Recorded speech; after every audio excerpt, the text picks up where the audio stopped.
পদ পদবি থাকবে না, সত্য বললে চেয়ার থাকবে না, সত্য বললে সাধারণ মানুষের পিঠ থাকবে না, আর কোরআন দিয়ে সত্য বললে জীবন থাকবে না। হ্যাঁ বন্ধুরা, এটাই হচ্ছে বাংলাদেশের একটা প্রতীক ছবি। আসসালামু আলাইকুম দর্শক, চলে আসলাম বাংলাদেশের এই বেদনাদায়ক যে দৃশ্য চোখে পড়ছে, তো সেই জায়গা থেকে প্রতিবাদী একটা মনোভাব ভিতরে কেন জানি জাগ্রত হলো, আর যার কারণে লাইভে আসা। তো আজকের যে টপিক, আজকের যে বিষয়টা নিয়ে কথা বলবো এই বিশ্ব দরবারে, তো সেটা হচ্ছে কোটা সংস্কার। কোটা, তো প্রথম পয়েন্টটা হচ্ছে যে মুক্তিযোদ্ধার কোটা। দেখেন, আপনারা কি বলবেন আমাকে সেটা আপনাদের ব্যাপার, কিন্তু আমি বাংলাদেশের একজন নাগরিক, আমি বাংলাদেশের একজন সাধারণ জনতা।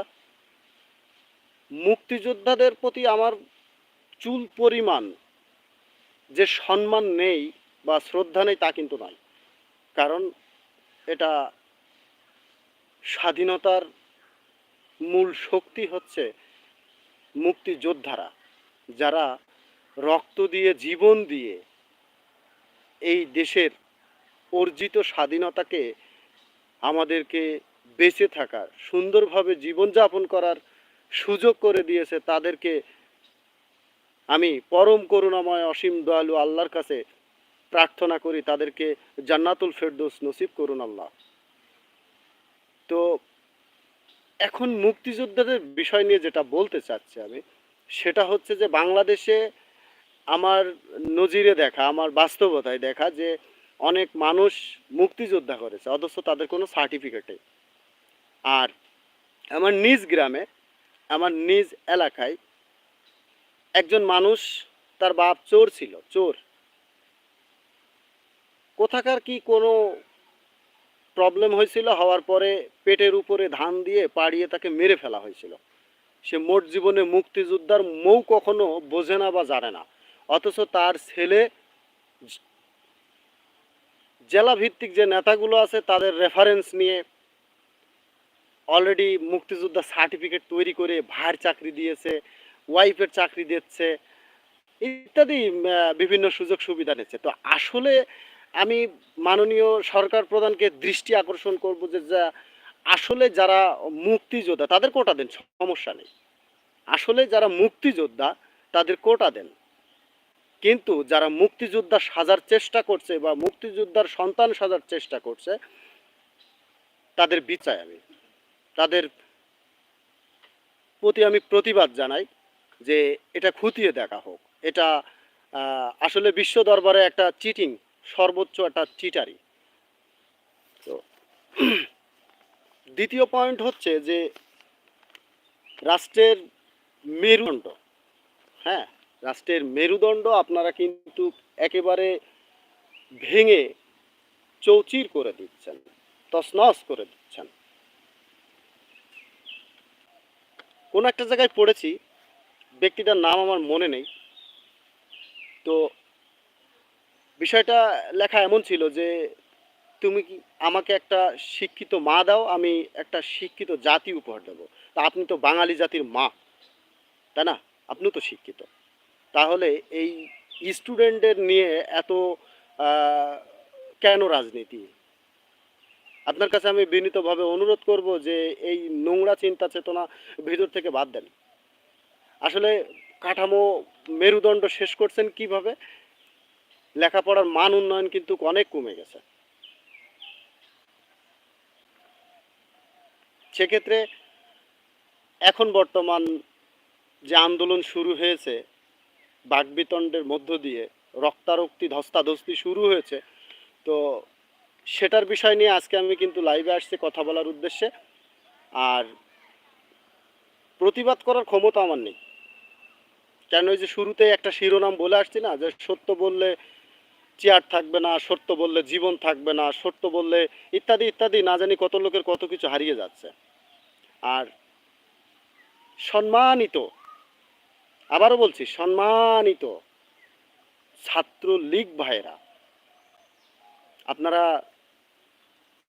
কোন দল করবেন সেটা একান্তই আপনাদের ব্যক্তিগত ব্যাপার, কিন্তু শুধু এতটুকু বলতে চাই যে আপনি পদ নিয়ে ক্যাম্পাসে রাজনীতি করছেন বা জেলায় রাজনীতি করছেন বা থানায় রাজনীতি, যে ইউনিটেই হোক না কেন, আপনি কিন্তু ছাত্র জীবন শেষ হতে না হতেই দুর্নীতি করে হোক, গিফট পেয়ে হোক, এমপিদের তরফ থেকে গিফট পেয়ে হোক, যে কোনোভাবেই হোক, আপনি কিন্তু মোটামুটি ভালো একটা অ্যামাউন্ট কামিয়ে নিচ্ছেন। আর সেক্ষেত্রে তো যেটা বলছিলাম যে আপনি যে অ্যামাউন্টটা কামিয়ে নিচ্ছেন, আবার ছাত্রলীগ কোটায়, কোটা ছাত্রলীগ কোটায় কিন্তু চাকরিও নিচ্ছেন। তাহলে আওয়ামী লীগ যদি করেন, 14 দলের শরিক হলে হবে না। আওয়ামী লীগ যদি করেন তাহলে আপনার ভবিষ্যৎ উজ্জ্বল। আর মেধাবী যদি হন তাহলে আপনার কোনো ফিউচার নেই, না আছে পুঁজি, না আছে কোনো কোঠা, তারপরেও যোগ্য লোকের আপনারা যোগ্য স্থান দিচ্ছেন না। আচ্ছা ভাই, ছাত্রলীগ তো করেন, আপনার ভিতর থেকে এই ছাত্র রাজনীতি করা অবস্থায় কয়টা বিসিএস ক্যাডার হয়েছে? রেফারেন্স, সরকারি রেফারেন্স বাদে বা মন্ত্রণালয় বা মন্ত্রী সচিব হাবিজাবি এইসব রেফারেন্স বাদে নিজের যোগ্যতায় কয়টা বিসিএস ক্যাডার হয়েছে? আপনারা তো তেল মেরে রাজনীতি করেন ভাই।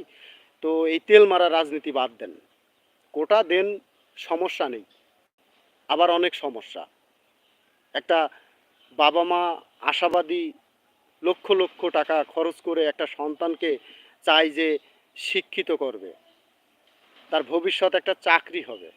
আর আপনারা এইভাবে যদি আওয়ামী লীগ ব্যতীত যে ছাত্রগুলো আছে তাদের ফিউচার নষ্ট করেন, তাহলে এক সময় কিন্তু খেসারত এই বাংলার মাটিতে, বাংলার জনগণের কাছে আপনাকে দেওয়া লাগবে ভাই, অবশ্যই দেওয়া লাগবে। কারণ আল্লাহ পাক ছাড় দেন, হ্যাঁ অনেক অনেক ছাড় দেন, কিন্তু ধরলে আর ছাড়ে না। তো আমরা আল্লাহর অপেক্ষায় আছি, কেন আপনাদের লাঠি আছে, পুলিশ আছে। আপনারা যদি এতই পারেন ভাই, তো পুলিশ বাদে একটু মাঠে নামেন। শোনেন, আমি কিন্তু বিএনপি করি না, আমি বিএনপিকে ঘৃণা করি। আমি আওয়ামী লীগও না, বিএনপিও না, আর্জেন্টিনাও না, ব্রাজিলও না। আমি সাধারণ একটা মানুষ, সাধারণ, খুবই সাধারণ একটা মানুষ। যার কারণে মাঝে মধ্যে একটু লেখালেখি করি, খুব বেশি শিক্ষিতও না। তো প্রতিবাদী মনোভাবটা সবার ভিতরে থাকে না। তো আমি আমার স্থান থেকে এর নিন্দা জানাচ্ছি। আর বিষয় হচ্ছে যে আপনারা বিসিএসের প্রশ্ন ফাঁস করবেন, আপনারা বেনজির সেজে দেশের হাজার হাজার কোটি টাকা সরিয়ে নিয়ে যাবেন, আপনারা ফরিদপুর ছাত্রলীগ হয়ে দুর্নীতি করবেন, রব্বানি হয়ে দুর্নীতি করবেন। ভাই, আপনারা যদি কোনো মেয়ে নিয়ে শুয়েও থাকেন, কারোর কাছে চাঁদাবাজিও করেন, যতই অশ্লীলতা করেন, আপনাদের কোনো সমস্যা নাই। কিন্তু সামান্য একটা বিষয় নিয়ে, আরে আইন প্রণয়ন কি, সংবিধান কি? সংবিধান তো জনগণের স্বার্থে লিপিবদ্ধ করা হয়েছে। সংবিধান যদি হিসেব করা হয় তাহলে তো এখানে জনগণ সেই সূত্রপাতে কোনো কিছুই পাচ্ছে না। আমি সংবিধান নিয়ে কথা বলতে চাই না, ওটা একটা পবিত্র জিনিস। তো এখানে আপনারা যে তালবাহানা শুরু করেছেন ভাই, এর খেসারত আপনাদের দেওয়া লাগবে।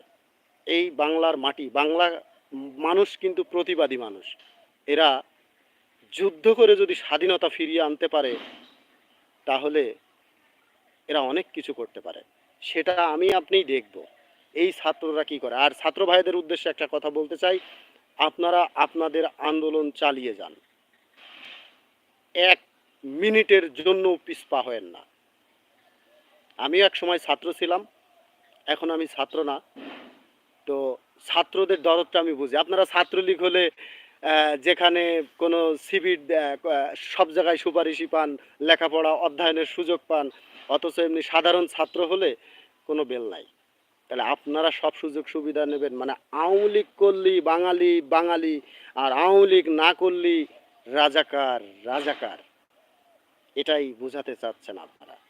10 টাকা কেজি চাউল খাওয়াচ্ছেন, বেগুনের কেজি 150 টাকা, সরি 100 টাকা, আর কি খাওয়াবেন? এইভাবে খাওয়াতে খাওয়াতে তো বাঙালি জাতিকে রক্ত খাওয়ানো শুরু করেছেন। হ্যাঁ, আর বাঙালির রক্ত আপনারাও চুষে খাওয়া শুরু করেছেন। দেশের রেভিডেন্সের যে অবস্থা, দেশের অর্থনৈতিক যে অবস্থা, আপনারাও খাচ্ছেন না, জনগণকেও খেতে দিচ্ছেন না। চুরি চামারি করে আমেরিকাতে পাচার করছেন, আমেরিকার সরকার রাষ্ট্রীয়ভাবে সেটা আত্মসাৎ করছে। অনেক ডকুমেন্ট আছে, অনেক ডকুমেন্ট আছে।